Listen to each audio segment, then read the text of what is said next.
Maior avanço na detecção do câncer de mama. Você já pode agendar o seu exame. RadMed, sempre à frente. Referência também em mamografia. Começa agora o Folha no Ar, primeira edição.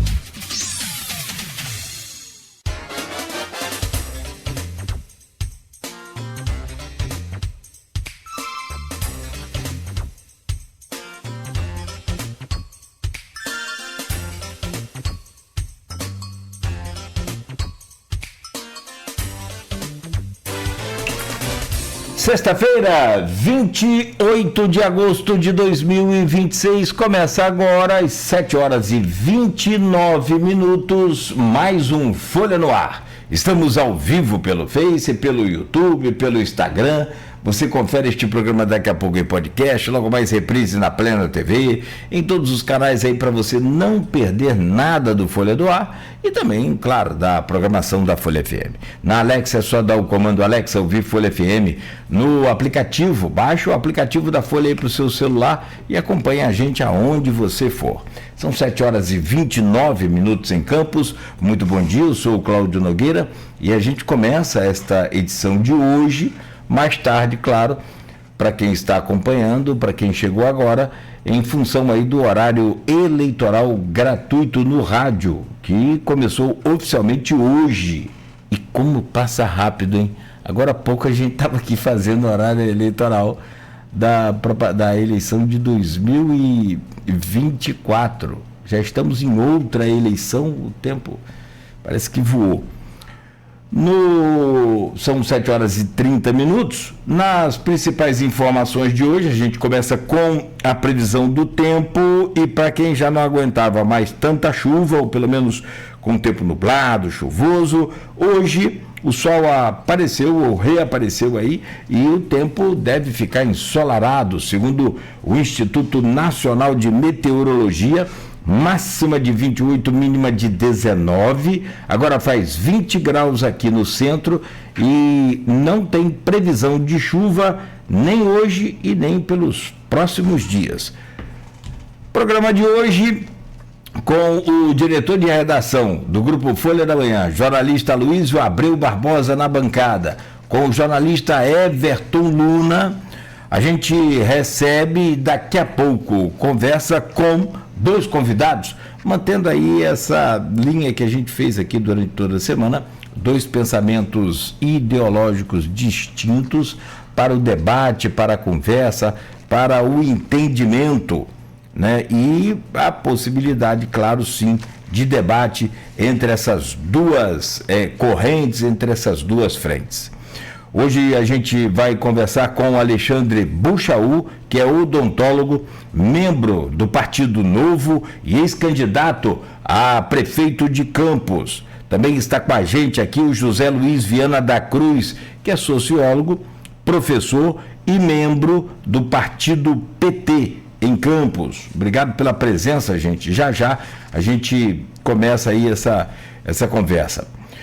E vamos falar, claro, por que ser de direita ou ser de esquerda na política brasileira? A projeção ou as projeções dos senhores para as eleições a governador, senadores do estado do Rio de Janeiro, deputado estadual, deputado federal e também, por fim, presidente da República. Muito obrigado pela presença mais uma vez. Já já a gente conversa sobre todos esses temas. O Folha no Ar é oferecido por Proteus Serviços de Saúde e Medicina Ocupacional com a qualidade certificada ISO 9001-2015, Unimed Campos, cuidar de você. Esse é o plano. Com a Unimed Campos você pode contar. Também do Laboratório Plínio Bacelar e Vacina Plínio Bacelar, cuidando bem de tudo que te faz bem. Coagro, a cooperativa dos produtores de cana de Campos e toda a região. RadMed Diagnósticos por imagem, sempre à frente. E vamos falar sobre esse tema agora aqui em destaque também no portal folha1.com.br. TRE-RJ suspende acesso de garotinho a fundo eleitoral e propaganda de TV. porque no rádio ele começou hoje normalmente. Aliás, foi a abertura do horário eleitoral gratuito obrigatório, foi o programa do Garotinho. A decisão atende a um pedido de urgência feito pela coligação de Eduardo Paes. Isso foi ontem à noite, mas já está com uma repercussão gigante aí pelas redes sociais, pelo menos regional, né? Tem vídeo da Rosinha, inclusive, já gravado sobre isso aí.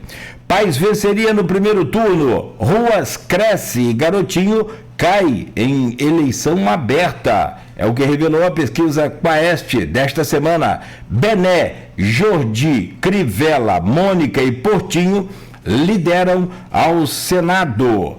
Mar agitado e ressaca chamam a atenção no litoral após chuvas no norte fluminense. O Ministério Público do Rio de Janeiro visita escolas de campus para acompanhar a educação digital. Carreta de Ana Castela. Chega a São Fidélis para show gratuito nesta semana.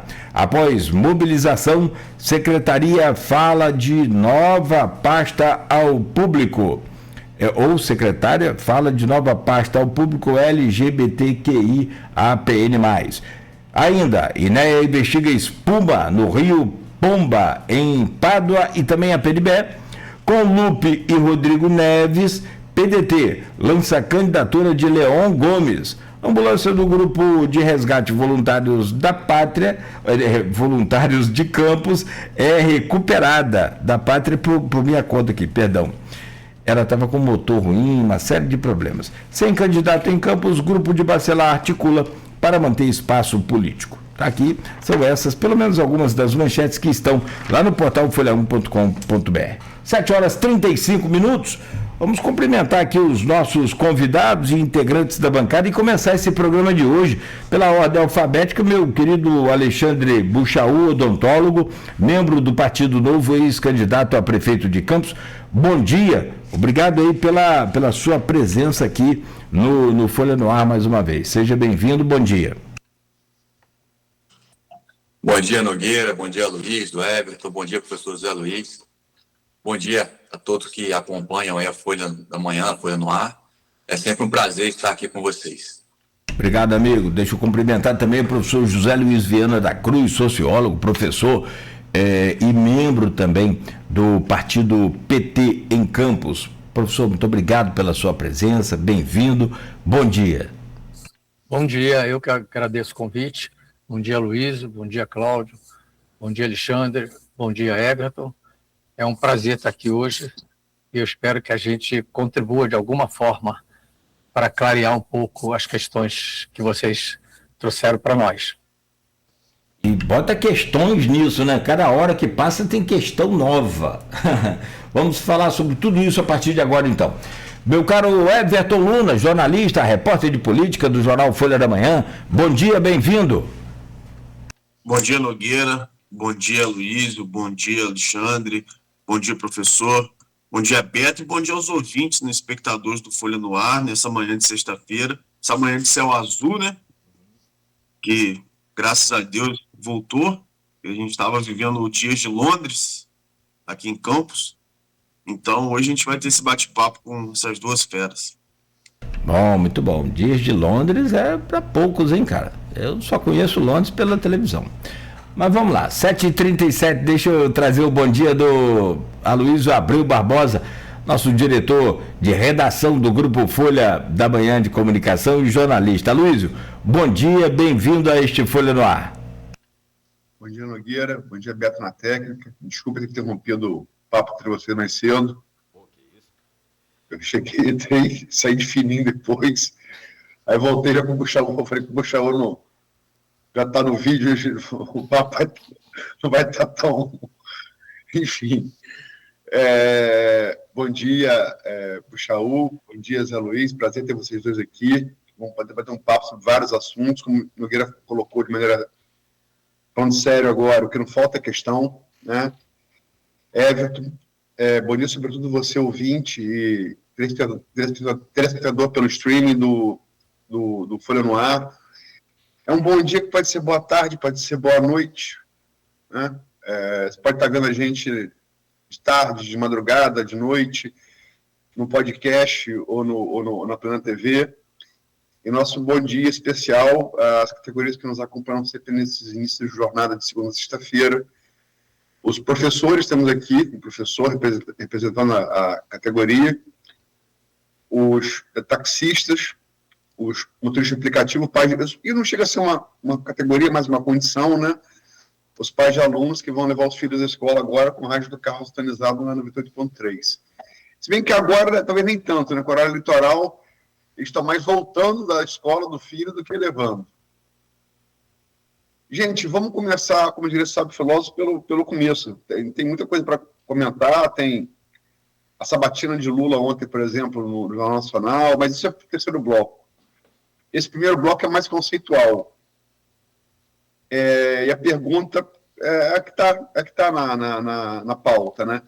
Por que ser de direita ou de esquerda politicamente no Brasil hoje? Por que ser liberal ou socialista? Por que ser conservador ou progressista? Começo por ordem alfabética pelo Buchaú.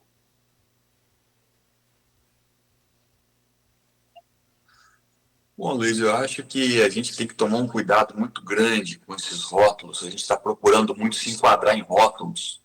Isso às vezes limita. Mas o fato é que a gente precisa de uma linha de pensamento a partir da qual se colocar, se entender, inclusive, como parte de um processo político. Então, todo mundo acaba tentando se enquadrar dentro de uma linha de pensamento, seja ela de direita, de esquerda ou mais a centro. Só que é preciso ter o cuidado de entender que isso não é preto e branco. Nós temos nuances de cinza entre o preto e branco em todos os espectros políticos. Na direita não é diferente.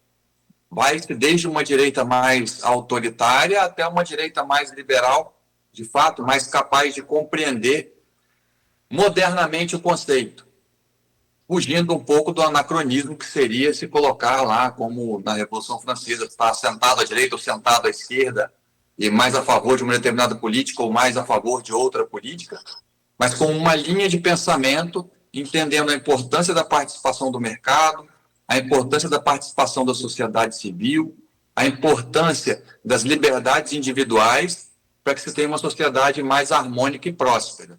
E chegando por esse lado, um caminho mais à direita, com uma menor intervenção do Estado nas questões práticas do dia a dia.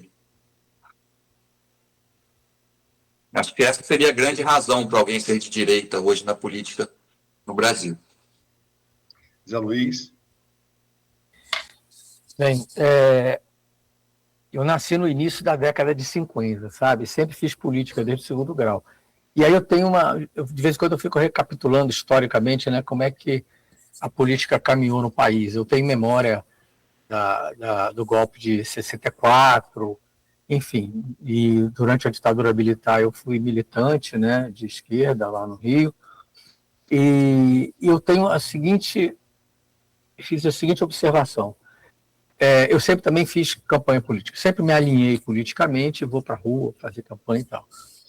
Eu tinha a sensação, sempre tive a sensação, meio que não falava nem com os amigos, que o povo brasileiro era majoritariamente conservador. Na época de eleição, os candidatos não se diferenciavam. Até há pouco tempo, aí já estou falando do golpe militar para cá, né? Porque a gente teve muitas nuances na história do Brasil. Então, do golpe militar para cá, que você sai de um momento de silêncio, né? Longos anos de silêncio, então a política, ela quase que tem que renascer, e com uma geração que não chegou a ser politizada nem participar da política.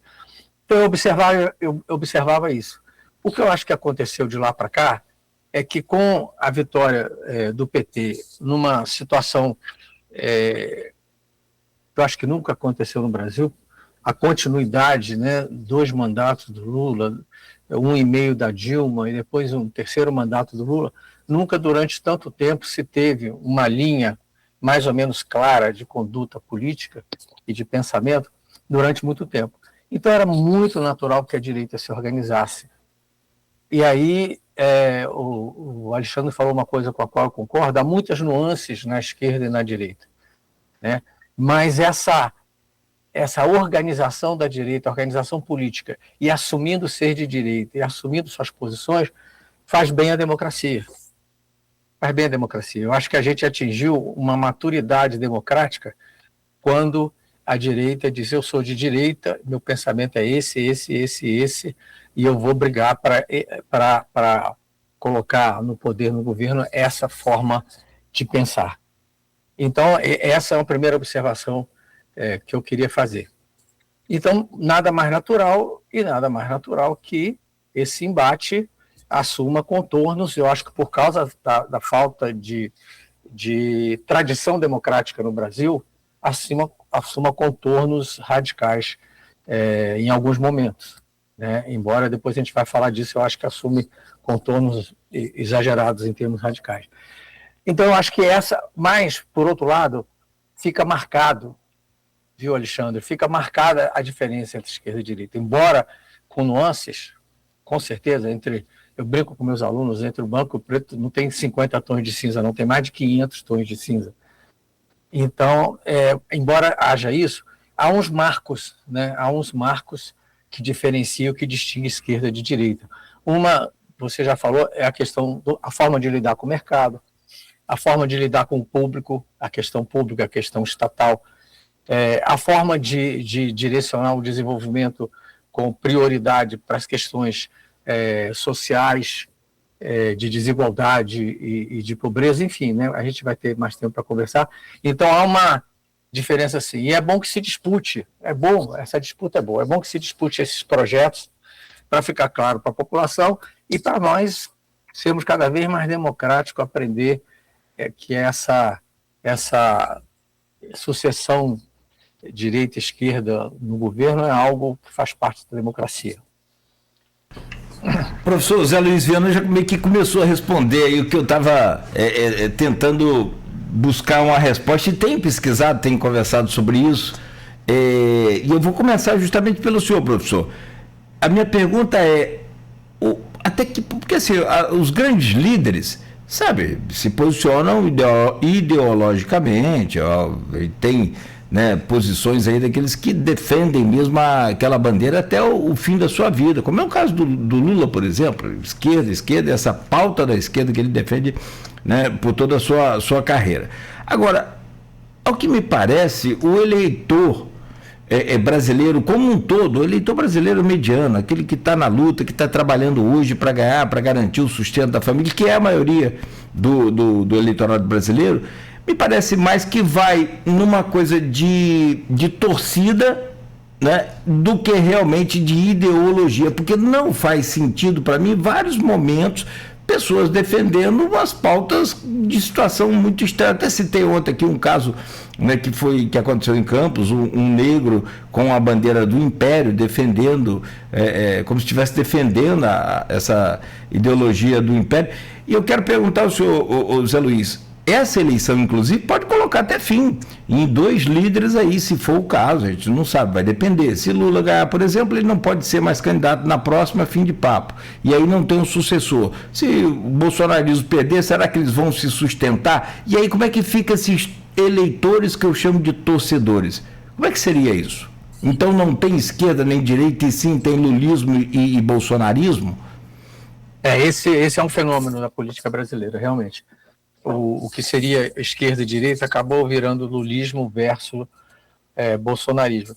O que eu acho, isso também é da história do Brasil, a discussão política qualificada, tanto das questões políticas, de formas de governo, dos poderes, né, executivo, judiciário e legislativo, quanto as questões do desenvolvimento, aí onde fica o mercado, até onde vai o mercado, até onde vai a regulação e o controle público sobre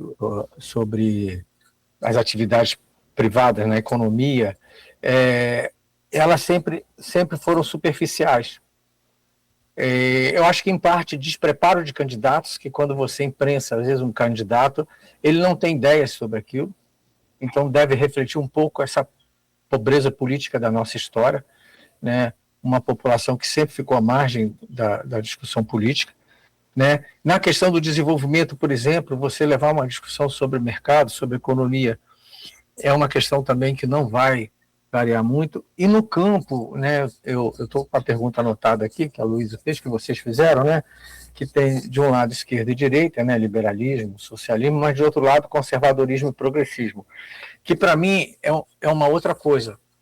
Como o próprio Alexandre falou, você encontra na esquerda progressistas e conservadores, e você encontra na direita conservadores e progressistas. Em que sentido? Valores, no sentido dos valores. Então nós estamos com dois campos de disputa. Uma disputa é projeto político, projeto de desenvolvimento e de políticas públicas, de direitos, principalmente de direitos, né?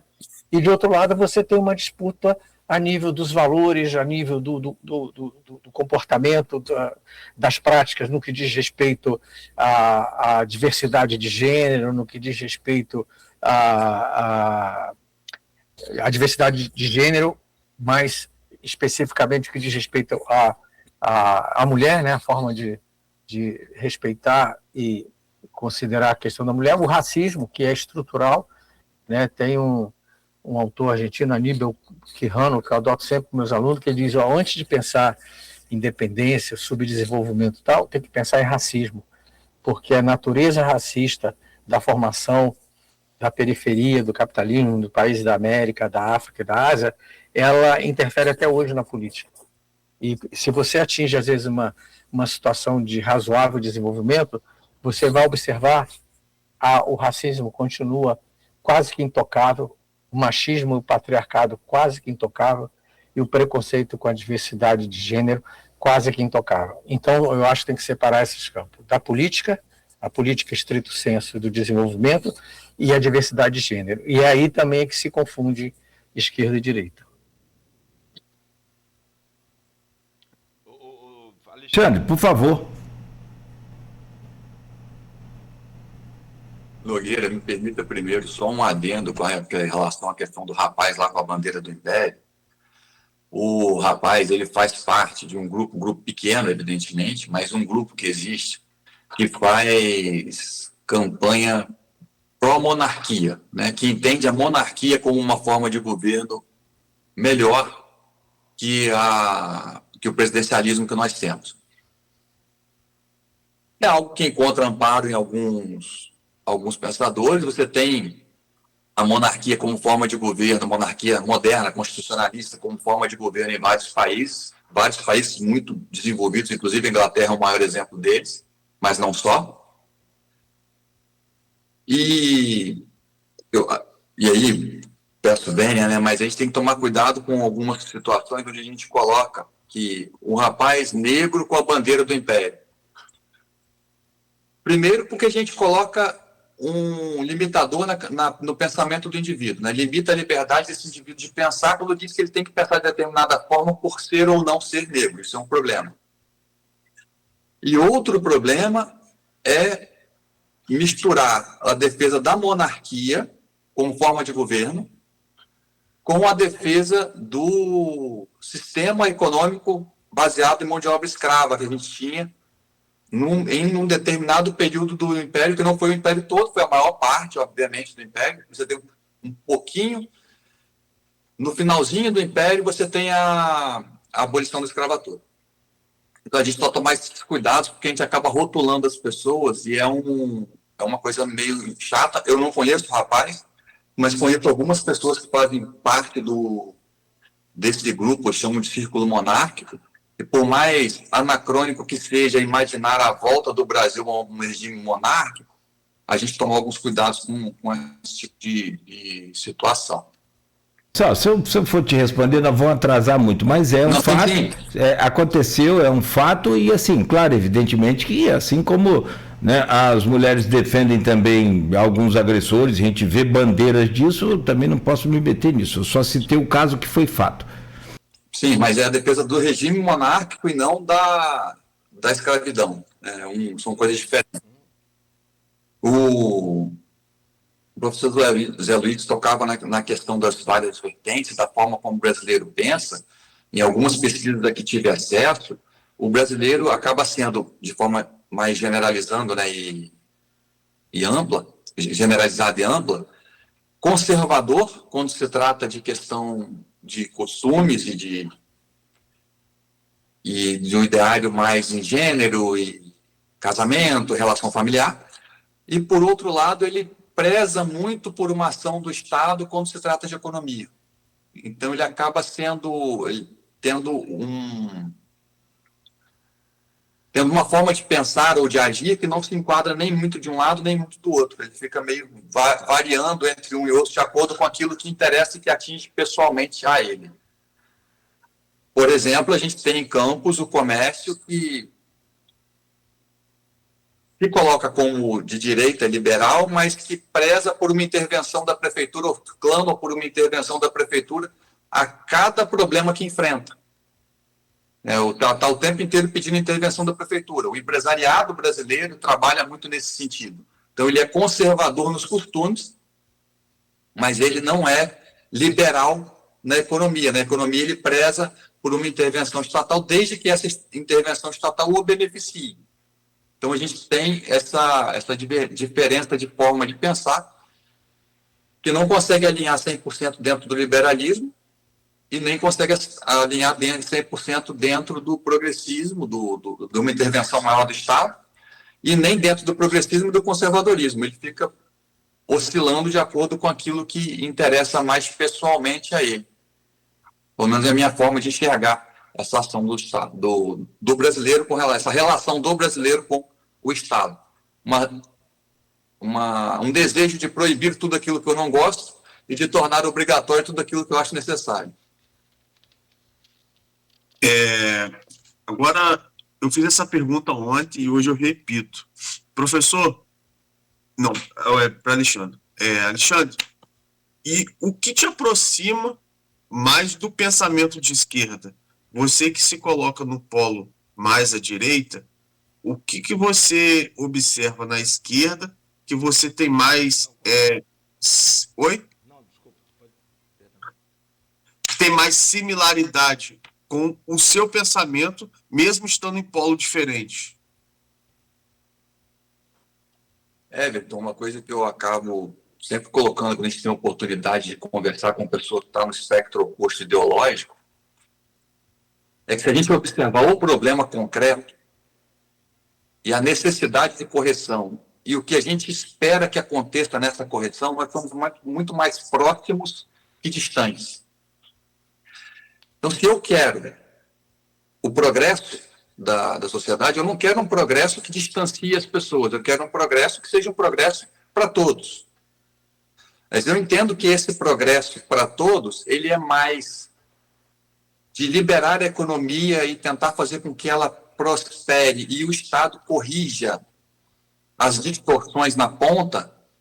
O Estado trabalhe na mitigação da miséria, mas não no estabelecimento de igualdade, onde você freia o motor para que todo mundo consiga acompanhar. Se conversar com o professor Zé Luiz e colocar uma posição concreta a respeito disso, um problema concreto, a posição vai ser muito parecida.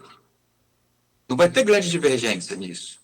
Mas dentro de uma necessidade da gente se colocar ideologicamente e discutir em termos abstratos, a gente acaba se distanciando. Então, eu quero também... E aí você perguntou o que me aproxima do pensamento de esquerda. Eu quero também uma sociedade próspera para todos. Eu acho que a educação pública é uma necessidade do país. Eu acho que a saúde pública é uma necessidade do país. Não dá para pensar de outra forma. Eu acho que há campos em que não dá para abrir mão de algum planejamento e algum direcionamento do Estado. Eu trabalho com saúde pública e é impossível você achar... Quem entende de saúde pública, quem trabalha com saúde pública, acreditar que a saúde pública ou a privada se divergem apenas pela forma de pagamento e forma de acesso. Não é. O direcionamento é diferente. O direcionamento na saúde pública, por exemplo, ele é sanitário. A gente está preocupado com o conjunto da sociedade, com indicadores epidemiológicos, com o resultado que isso tem no todo. Trazendo para a minha área em especial... Eu estou mais preocupado com o índice de cárie nas crianças nas escolas do que com a técnica para a construção de uma prótese protocolo. E isso é a diferença entre a clínica privada, que precisa vender prótese protocolo, que precisa vender tratamento, para o Estado, que precisa que o problema não aconteça ou seja mitigado. E para todos, para quem pode pagar e para quem não pode pagar. Porque, no final, o resultado do Estado, da sociedade como um todo, depende do progresso também daqueles que não podem pagar. Se eu falo só isso, você vai me dar um boné do PT para eu sair abraçado com o professor Zé Luiz aqui. Só que tem toda a parte de como alcançar isso. Existem formas diferentes de alcançar esse processo, de alcançar essa questão. E aí pode ser em parceria com a iniciativa privada. Na visão mais liberal, pode ser com a iniciativa privada gerindo de forma direta alguns desses serviços. Eu posso ter o serviço público de odontologia, por exemplo, de diagnóstico por imagem, no caso da saúde. Eu posso ter ele executado por servidor público em um prédio público, sendo 100% gestão pública do serviço direto. Mas eu posso também ter a contratação de uma empresa privada que vai me prestar esse serviço com o direcionamento do gestor público. São formas diferentes de encarar e de fazer as coisas acontecerem. Professor, o que aproxima o senhor do pensamento de direita? Eu nunca tinha me colocado essa pergunta, mas vamos lá, muito bom. Antes eu queria fazer umas ponderações, né, do que o Alexandre falou. Alexandre, olha só, a abolição da escravatura no Brasil foi uma das mais perversas na história da humanidade, porque os negros foram jogados na rua. Então isso já está, né? Isso já é consagrado em livros e tal. Quem leu, eu li Um Defeito de Cor, e a gente está na universidade, os alunos leem e tal. Então, assim, quando você entra em contato com grupos negros hoje, o sofrimento é uma coisa absurda, entendeu? Assim, está muito enraizado. Aí eu posso dar até depoimento próprio. Eu fui formado, assim, leva-se gerações para você compreender que o negro é como eu, não tem diferença nenhuma. Então, tudo que eu quero para mim, eu quero para ele, entendeu? Então, assim, isso é uma marca, né? Quanto à questão do serviço público, fiquei feliz em ouvir que você tem essa visão, né, liberal, né, porque o que se aproxima da esquerda no campo da direita é o liberalismo, né? É até uma coisa muito interessante. Na obra O Capital, de Marx, ele diz o seguinte, que a Revolução Francesa, que inaugurou, né, o iluminismo, o capitalismo, a primazia do indivíduo, né, que o Alexandre tem falado aí, ela prometeu igualdade, fraternidade e liberdade. E não entregou. Daí Marx faz todo o estudo dizendo o seguinte, que ele acha impossível a forma capitalista de organizar a sociedade entregar esses três elementos. Mas ele saudou a Revolução Burguesa como um momento importante de progresso na humanidade. Hoje em dia, por exemplo, eu não discuto capitalismo e socialismo, porque eu acho que a experiência socialista foi muito ruim, e se a gente quer superar as mazelas do capitalismo, nós vamos ter que inventar um projeto novo de sociedade, porque também o capitalismo está, no momento, botando água pelo ladrão, porque a questão ambiental, que eu não sei se você reconhece ou se você nega, a questão ambiental é uma situação extrema, absurda, e as práticas do capitalismo, como, por exemplo, o próprio agronegócio e tal, elas não contribuem, embora hoje você tenha cultivo regenerativo, né, mesmo o agronegócio está caminhando por uma série de técnicas, né, que visam não só preservar e conservar, mas recuperar a questão ambiental, o que para mim já é um reconhecimento, negam, mas estão reconhecendo que o desastre ambiental é total. E modelos tipo assim, que eu estudo muito, inclusive estou estudando aqui em campo esses galpões que estão ali na entrada de campo, que é o seguinte, mesmo na energia alternativa, a energia eólica, por exemplo, é uma tragédia o que ela produz em termos de vibração, em termos de afastamento dos pássaros numa distância absurda, por causa do barulho, da vibração. No fundo do mar também ela cria uma área isolada e afasta os pesqueiros. Então, assim, há que rever profundamente isso, porque a gente tem que encarar isso, porque a sociedade, um ponto que você começou muito bem, e eu vou dizer aí que nós concordamos. Eu imagino uma sociedade, como você falou, se a gente for para o abstrato, mas a gente tem que... O abstrato e o concreto. O abstrato é o sonho, o projeto, né? Eu sonho com uma sociedade baseada nas relações sociais de generosidade, de solidariedade, de reciprocidade, ou como dizia uma socióloga, professora que eu amo, que era campista, mas estava no Rio há muito tempo, ela já é falecida, ela dizia o seguinte: está faltando no mundo hoje alteridade, que é aquela consciência que o indivíduo tem do outro, olhar o outro como ele, entendeu? E aí esse individualismo que você valoriza, ele é uma casca de banana, porque se não for muito colocado no lugar certo, ele resvala para a guerra de todos contra todos, e olhar o que está do meu lado, o outro, olhar o outro como alguém que me ameaça. E isso nós estamos vendo na sociedade hoje. O linchamento desse menino que, só porque ao passar de bicicleta se assemelhava ao comportamento de alguém que roubou a bicicleta, foi linchado. E isso está se generalizando no país. Então, até mesmo a ideia de indivíduo que você traz, né, a gente tem que fazer uma clivagem muito importante, entendeu? E fiquei feliz também de você valorizar o serviço público, né? E aí, para encerrar, vou dar só um exemplo. A China, que eu também estudo muito, eu tenho uma newsletter que vem da China, em inglês, e que acompanha as políticas da China. A China, por exemplo, ela reconheceu que tinha que adotar o mercado, tinha que reconhecer o mercado. O que ela tem é um controle fantástico em nome do que seria o ideal coletivo e o ideal público. Então, por exemplo, tem muitos empresários presos, né? Agora mesmo, recentemente, o maior empresário da área imobiliária foi condenado à prisão perpétua, porque ele cometeu fraudes e tal. Então, a China é muito atenta a isso. Para mim, a China não dá para rotular nem de socialista, nem de capitalista. É uma forma híbrida, né? Que reconhece mercado, o empresário pode enriquecer, né? Haja vista as fábricas de automóvel, mas, no entanto, há um limite. Não vamos falar da parte política de ter um partido só, que isso eu discordo radicalmente. Eu sou um democrata radical. Eu acho que o melhor regime é um regime que tem que preservar a liberdade de organização, de manifestação e os revezamentos no poder, no governo e tal. Então, isso é algo complicado na China. Mas ela adotou o mercado, mas ela pune empresários que geram monopólio. E a nossa sociedade é toda de monopólios e oligopólios. Se pega cada segmento... Assim, só para encerrar, muito bom que você falou sobre a saúde pública e tal, mas eu fico...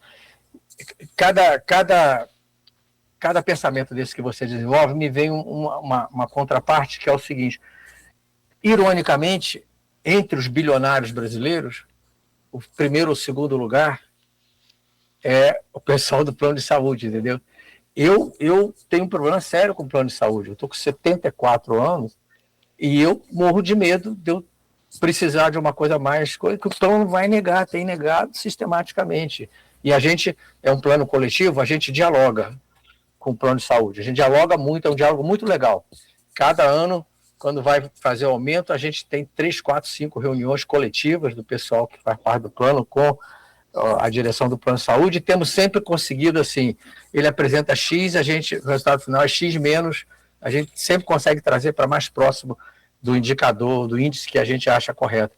Então, me estranha muito, porque eu diria assim, em tese eu concordo com você, mas há relações promíscuas entre o público e o privado, por exemplo, na área de saúde. A gente tem um SUS maravilhoso, né, invejado no mundo inteiro, mas, no entanto, a gente tem uma execução do SUS em que há uma drenagem para o setor privado que produz bilionários no setor privado, e o atendimento à população, saindo dessas questões básicas, como você colocou, da cara e tal, a população também tem que ter direito aos procedimentos complexos. E com a mesma forma que eu sou de classe média, entendeu? Chegar, ter vaga, e para a hora que precisa, para o momento que precisa. Então, a gente tem que ter esse horizonte. Desculpe se eu me estendi aí. Tá ótimo, é isso mesmo. O debate é para isso. São 8h08. Gente, a gente vai fazer uma pausa rápida. Daqui a pouco a gente volta e aí a gente já emenda falando das eleições de 2026, trazendo aí todos os ingredientes que compõem aí esse quadro das eleições para o governador, para senadores, tem pesquisas novas aí, e também para deputado federal e estadual. São 8h09 em Campos. Rapidamente o intervalo e a gente volta a seguir com Folha no Ar, oferecido por Proteus, Unimed Campos, Laboratório Plínio Bacelar, Vacina Plínio Bacelar, Coagro e Radimed Diagnósticos por Imagem.